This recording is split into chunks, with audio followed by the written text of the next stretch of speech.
going through with CJ Moorworthy on that outside receiver spot to kind of get the start there in week 1?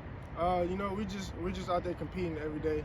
He's a great player too, and Coach Dre, he just tells us every day, go out there and compete, do what we know how to do what the scheme says, do what's fit in there, do exactly what we come in every day to do. We just work hard and compete every day. Can you talk about kind of your journey, from your first couple of years to now really being in the battle for a starting receiver spot? It's great because when I first came, I had Dez and Aesop in front of me. It was just a lot of learning, and now I just feel like I'm older, I'm mature, my game has changed, so it's just great, and I'm just ready to compete. What's the main thing you learned from Dez, and then what's the main thing you learned from Aesop? Obviously, both guys have had success, and they're in NFL camps right now, and are kind of doing what I'm sure you kind of hope to do in a few years. Mainly, they told me just know the game, study the game. It makes it easier. It makes it easier for you to play faster, play smarter, and plays just come easier once you know exactly. When you know coverages, and you know everything, it just comes easier and faster.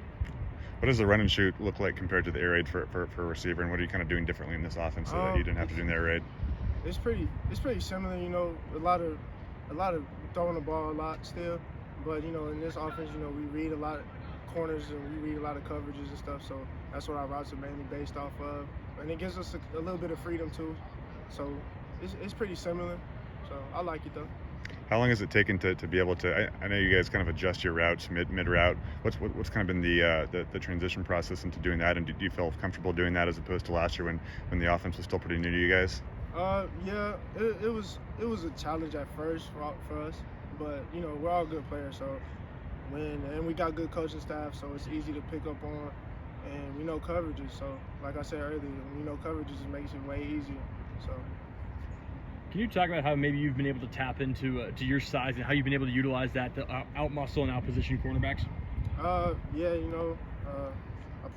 lost a couple pounds, got slimmer, got more muscle on me now, so it helps to use my body more. That's really what I've been working on this offseason, trying to use my body more, get in the areas, track the ball. So.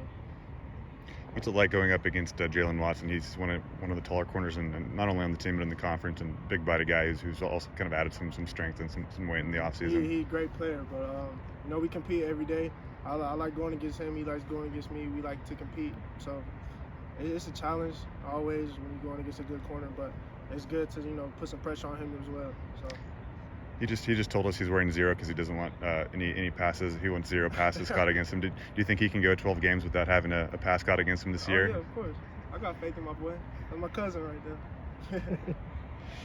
there. What have you maybe seen from some of the young outside receivers, guys like Dejon Stribling, Donovan Ollie? How have they impressed you so far in the camp? They're great players. They came in ready. That's what I saw at first. They came in. They know what they had to do. They know their job. They come in and get to it. And that's the type of players we like around here. Does Stribling do anything different than most freshmen? He seems to really just kind of be mature and kind of composed, and he kind of looks like a sophomore, junior, senior out there right now. Yeah, he looks older. I hang out with him every day, and it took me about a month or 2 to realize he was 2 years younger than me. So, yeah, he came in. He's great. He knows what he got. He knows his play style. He plays good within his style, so it works out for him great. One more for Donovan. I believe you also changed numbers in the offseason. Can you talk about why you went to number 6 and if there's any meaning behind that? First I just wanted to change because I came in 13, and I felt like I wanted a new start. And this past year, I lost a couple friends and family members, 6 in total. So I thought it would be great to have 6 on my jersey. Thanks, Donovan.